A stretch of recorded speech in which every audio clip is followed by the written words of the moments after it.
지금 이제 이재명 대표가 불출마하고요 사퇴하는 거 두 가지 외에는 해법이 안 보입니다. 왜냐하면 이재명 대표가 출마하는 순간에 노웅래 의원이나 돈봉투 받은 의원들을 어떻게 설득해서 불출마시킵니까? 아니 돈봉투 받은 20명의 의원들 어떡합니까? 이재명 대표 재판 중인데 왜 우리는 수사도 안 했는데 왜 뺐느냐 이 문제 하나 있고, 그 다음에 지금 원로들까지 다들 골랐잖아요. 전직 총리 의장 이제 한 분 남았어요. 문재인 대통령이 고양이를 통해 경고했습니다. 사천하지 말라고. 고양이가 어떻게 누르겠습니까? 네. 뭐 고양이를 통해서 저는 경고했다. 지금 이게 더 이런 식으로 사천 가면 문 대통령이 직접 났습니다. 그러면 이게 당은 두동강 납니다. 지금이라도 이재명 대표 불출마하고 사퇴해야 된다.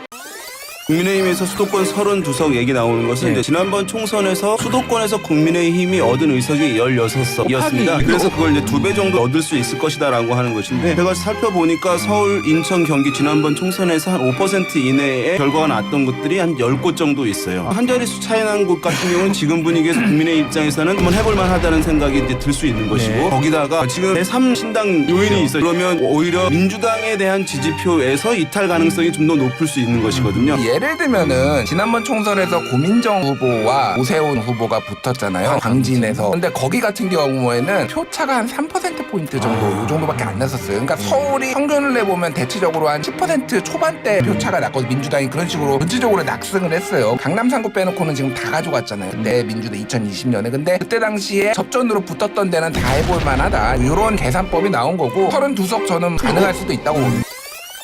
민주당은 아무것도 내려놓지 않고 정치적으로 반대하는 사람들을 떨어뜨리는 타겟 공천을 하고 있다. 자객 공천을 하고 있다. 이 이미지로 만약에 공천이 끝나잖아요. 그럼 이 판세를 만회하기가 쉽지가 않습니다. 그거 그렇게 할 것 같으세요?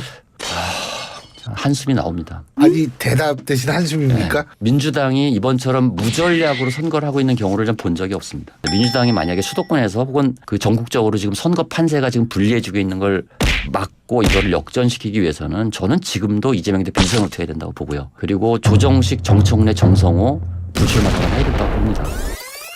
한동훈 비대위원장이 격전지를 만들어버렸어요. 원래 거기가 민주당 황금지역구가 아닌데다가 윤희수 공천을 하면서 격전지를 만들어버린 거 아니에요. 그러면 조사상에 임종석 빼고 충의해 놓고 임종석 빼고 이재명 대표 측근 넣어서 이길 수 있다면 저는 한번 임종석 험지 출마를 생각해 볼 수도 있다고 봐요. 그런데 과정에서도 그런 논의하자고 했을 때 만나주지도 않고, 근데 지금 와서 험지 출마 얘기하면은 이게 왜 황당한 얘기냐면 성동을 국민의힘에 헌납하겠다는 거예요. 이길 수 있는 카드를 버려버리고, 그러면 이거는 정치적 경쟁자를 제거시키는 거 말고는 달리 해명이 안 되는 거예요. 민주당이 할 수 있는 임종석으로 이길 수 있는 지역구까지 포기하면서 날려버린다. 이거는 완전히 일종의 이적 행위와도 같은 거죠. 상대당 입장에서 보더라도 임종석 전 실장의 성동 배제는 상대당인 우리 당 입장에서 민주당의 회차각으로 볼 수밖에 없는 것이죠.